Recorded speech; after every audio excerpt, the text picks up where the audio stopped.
I'm aware that there are many other outstanding Nigerians here, such as Vice Presidents Osibanjo, ATIKU Abubakar, and others, as well as distinguished and celebrated entrepreneurs like Abdul Samad Rabiu and Aliko Dangote.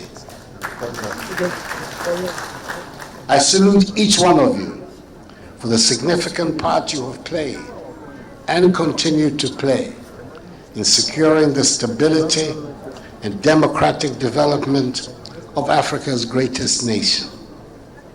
The example of development in freedom that democratic Nigeria is providing to the continent is a compelling one, especially in this era of renewed turbulence in Africa. I have to take also the opportunity to acknowledge the President of the former leader of the Republic of Sierra Leone, President Ernest Bai Koroma, who made important contributions to the development of ECOWAS during his tenure. Your Excellencies, I've had the privilege of reading the manuscript of a journey in service before the launch today. And I want to congratulate warmly General Babangida for giving us such a fascinating account of a critical time in the history of Nigeria. Luckily for all of us, even though it is quite a heavy book, it is an easy read, which should retain the interest not only of those of us who were alive during the times of the events recounted in the book, but also for those for whom it is very much history and folklore. As the General himself wrote in the very first sentence of the prologue, and I quote, "Over 3 decades have passed since the events described in the book," unquote. And I was ready to approach it as a history book in my frame of mind. There should not be many similarities, really, between the Nigeria of 1985 to 1992, with which the General grappled, and the Ghana of 2017 to 2025, where I have just finished being president after 2 successive terms. And even though 3 decades separate the 2 situations, it was interesting for me how often as I read the book, I came close to telling myself, plus ça change, plus ça reste la même chose. I lived through the years of regular coups d'etats and military rule around Africa, especially in our West African region. That did not make it any easier reading. The first-hand account of the man reputed to have been, and who admits to have been part of all previous government changes, and how he dealt with many coups d'etats that he faced while in charge. It is therefore reassuring that General Babangida can be so unambiguous in his support for democracy. He, after all, more than anyone, is best placed to pronounce on what some claim to be the advantages of military government, especially for developing nations in a hurry like us. He certainly demonstrates in his book that a military government indeed spends even more energy and resources on security considerations than an elected democratic one. Up to a few years ago, I would have said without any hesitation that after years of argument and experimentation, we had come to a consensus that multi-party democracy would be the most suitable form of governance structure for our continent, including West Africa. The regional grouping ECOWAS certainly thought that this consensus was accepted throughout its member states. And indeed, sanctions were spelled out for those countries that would succumb to military coups d'etats. I doubt that any of us was under any illusion that what we had all signed up to would be easy. But I was certain that all of us were ready to try to make it work. I feel a deep sense of disappointment The military coup d'etats have come back in fashion in our region and are seen as the answer to the instability being spread from the Sahel by jihadist activity, and by some as the answer to difficult economic conditions or unpopular government policies. It would appear that we have our work cut out for us all over again to try to build and consolidate the democratic structures in our countries, to gain the confidence of our populations, especially to show that the road to prosperity will be faster and longer lasting when we are democratic. I'm not sure that back in 1985, when General Babangida became the leader of Nigeria, he and his colleagues had thought it out so clearly for themselves. But it would seem that somewhere along the line, or by the time it was over, as stated in the book, they had plans for a very brave new Nigeria. Permit me to quote him here, and forgive me for it is quite an extensive quote. There exists a world of difference between engineering a nation and ruling it. I never wished to rule Nigeria, and I never did it. My goal was to engineer it. The ultimate aim of engineering in the manner that we have attempted was precise. It was to chart a new course for a nation towards a new environment, consciously and carefully designed in anticipation of a future that can be understood, mastered, and managed. Engineering a nation is in reality in inventing the future. Everything has to be harnessed and focused. Human resources, material resources, and moral resources all must be brought into play. Over and above all, the nation's psychology must be redirected and refocused. That was the dream. The reality was a daily grind of trying to keep a country united and together, fighting off attempts at coup d'etats and violent disagreements about the terms of economic policies. If anyone needed reminding, this was the time that the International Monetary Fund got its reputation, or maybe we should say notoriety, for the terms that came with giving assistance to a country.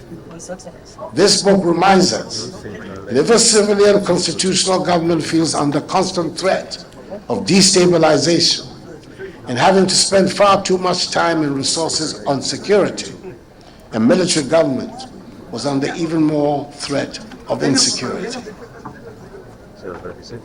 If the predictable problems of how to lift the bulk of the people from poverty and keep food prices down are overwhelming, they turn out to be far more tolerable when compared with the unpredictable things that hit a government in our part of the world. It is a difficult and exhausting process to come up with a plausible and workable foreign policy for an African country today. It was a bigger nightmare at the time described in A Journey in Service. Let us take our minds back, if we may, to the world in which General Ibrahim Babangida came to the leadership of Nigeria in the era of the two power blocs that operated and tried to dominate the world. In our part of the world, the Eastern Bloc, led by the Soviet Union and its ideological adherents, appropriated, quote, the progressive, unquote, tag, and tried to win hearts and minds and convince governments and populations that the nation stood a better chance of rapid development by following the socialist path. Then there was the capitalist Western Bloc, led by America and its ideological advocates.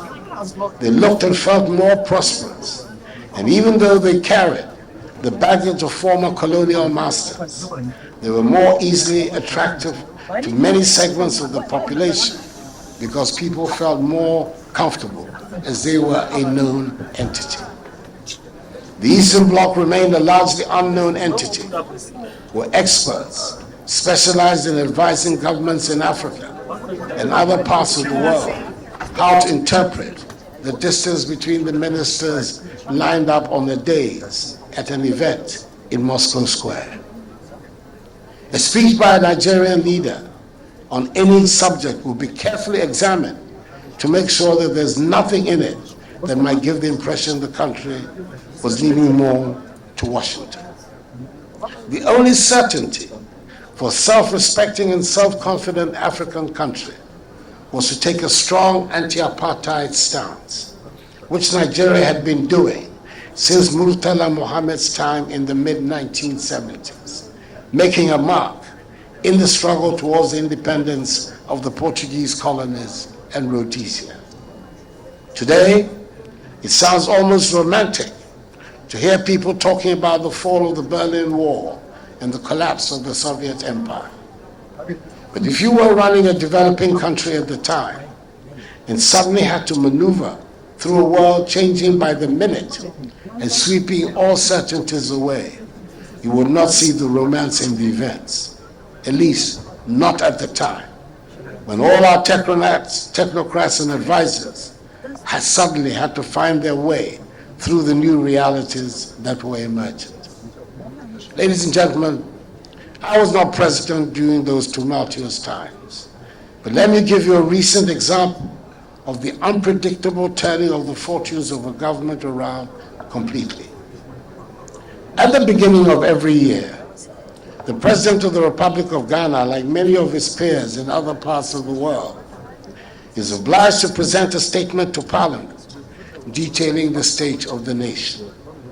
This statement invariably involves giving an accounting of how all aspects of life in the country are faring, and a detailed report on the various sectors of the economy. I'm taking us back to the beginning of the year 2020, which was the last year of my first term in office. When I got the first draft of the speech to be delivered to Parliament, the working title my staff came up with was A Nation in Rude Health. Let me assure you that these were not people who dealt in trivialities. They were not boasting. They were not tempting fate. A Nation in Rude Health was a fair assessment of what things look like in Ghana and the state of affairs at the beginning of the year 2020. All our economic indicators were pointing in the right direction. The Ghanaian people were full of optimism and had largely taken on board my Ghana Beyond Aid policy. It was a confident and good-humored president that delivered this message on the state of the nation that February day in Parliament. Within a matter of weeks from when the speech was delivered, a new word, COVID-19, entered our vocabulary, and the world was brought to a thundering halt by a virus. I do not think I need to go into the details of the daily updates of the casualties around the world and the projections about how the streets of African cities will be littered with dead bodies. But I would remind all of us that the lessons, both immediate and long-term, that emerged from the COVID-19 crisis were harsh. The first was what we had always known, but are often lulled into thinking could be different, which is that there is no such thing as charity in international relations. Nobody is going to give you vaccines until their own needs have been fully satisfied. African countries therefore need to cooperate with each other and not count on aid from the international community. That is why Senegal,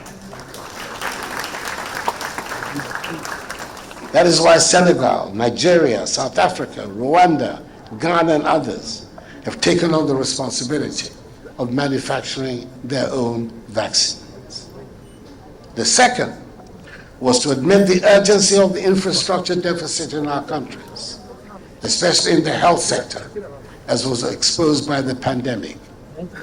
We seized the opportunity to embark on a massive hospitals and other health facilities construction program.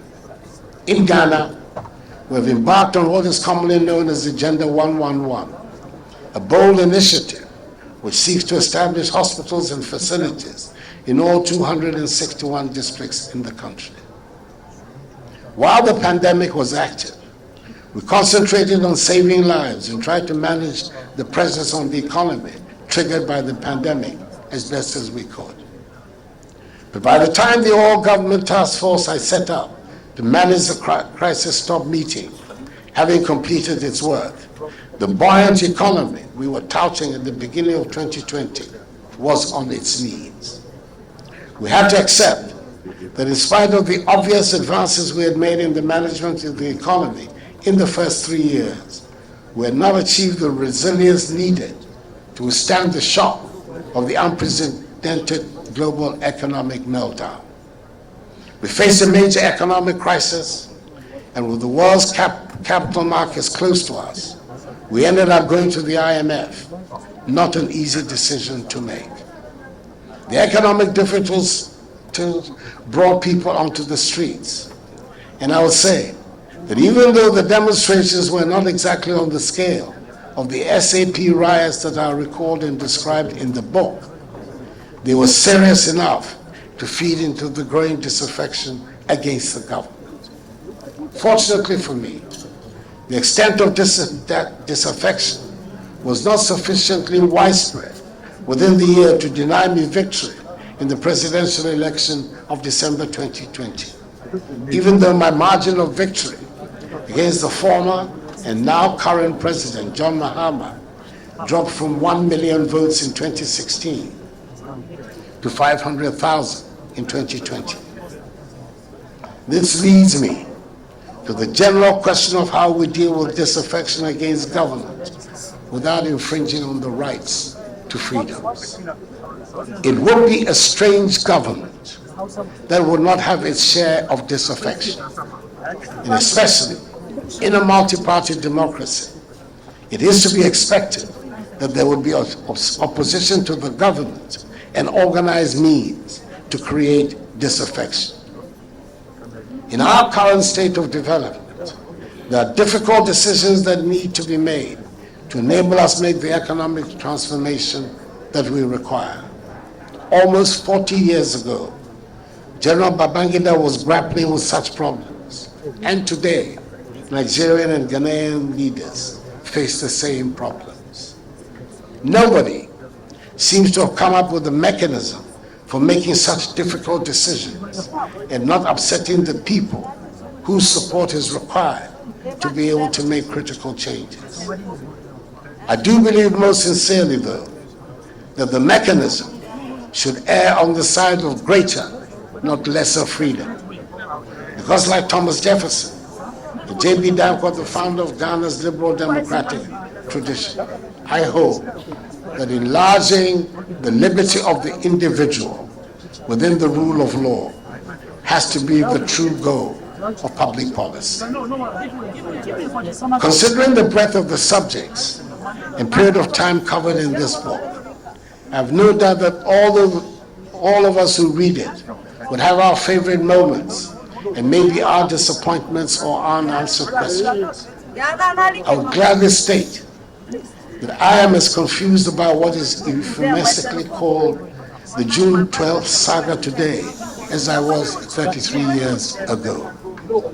I'm in awe of the unarmed young Colonel Babangida as he walks up to the coup-maker Lieutenant Colonel Dimka at Radio House in Ikoyi to talk him out of his doomed venture.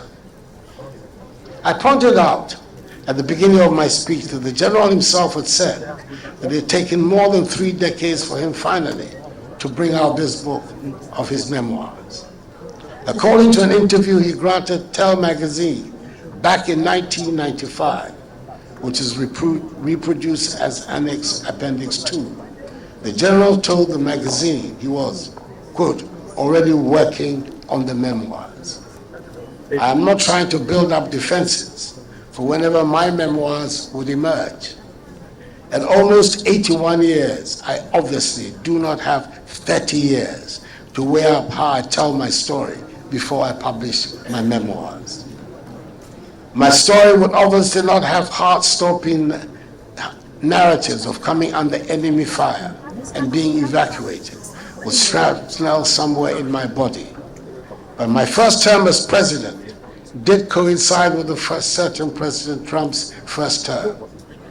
Now that he's back in the White House and engineering another new world, maybe I'd have a bigger impetus to bring out my book quickly before the world is completely redrawn.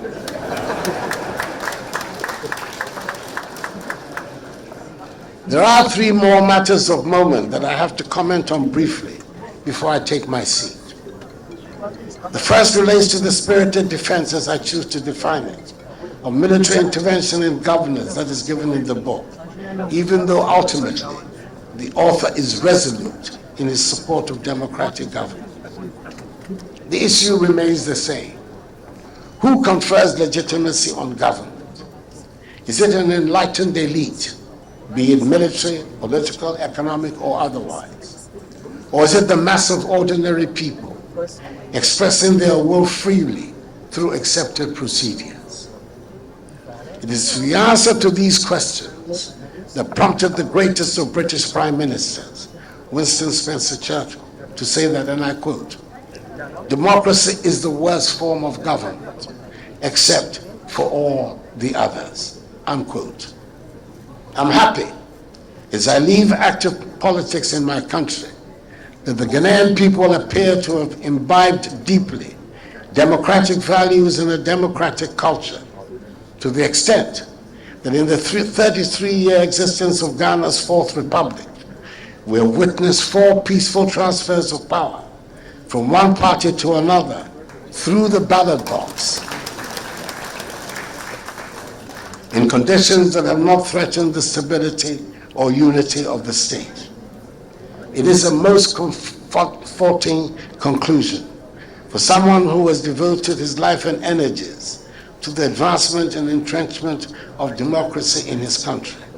Even though the last such transfer over a month ago, on 7th January 2025, was consequent upon a disastrous electoral performance by my party, then the ruling party, which led its presidential candidate to concede defeat even before the end of the formal collation and declaration of results. The silver lining in the party's dark clouds was that the vote was clearly the expression of the sovereign will of the Ghanaian people. May such expressions long continue. The second emanates from one of the most complex considerations confronting the development of the continent. The accumulation of capital, which enabled the Industrial Revolution to take place in the economies of the world, as well as several of those in the East, occurred before universal adult suffrage was obtained in their countries. The Industrial Revolution in virtually all the countries of the world, of the West, United States, Britain, France, Germany, Italy, and the others, preceded the achievement of universal adult suffrage. Indeed, women got the vote in the 20th century, long after the Industrial Revolution, just as blacks got the vote in the United States barely 60 years ago. Our situation is different, even uniquely so. The democracies of Africa are attempting the structural transformation of their economies in conditions of governance that are underpinned by universal adult suffrage. It poses obvious problems in the social, political, economic, and moral spheres that to some extent explain the incoherences and tensions that characterize our present state of development. Our generation is required to find the tools that will enable us to resolve these incoherences and tensions. Finally, I cannot forego the chance of this prestigious platform to mount an important hobby horse of mine, and that is the appeal I've made before in this great country to the political and economic elite of the Federal Republic to take aggressively the leadership of West Africa and Africa's efforts to unite our nations and economies. Developments in the world indicate clearly the nature of the concentrations that are emerging in Europe, Asia, and the Americas in order to fortify and expand the possibilities of power and wealth available to them. We in Africa cannot afford to be left out of such a process.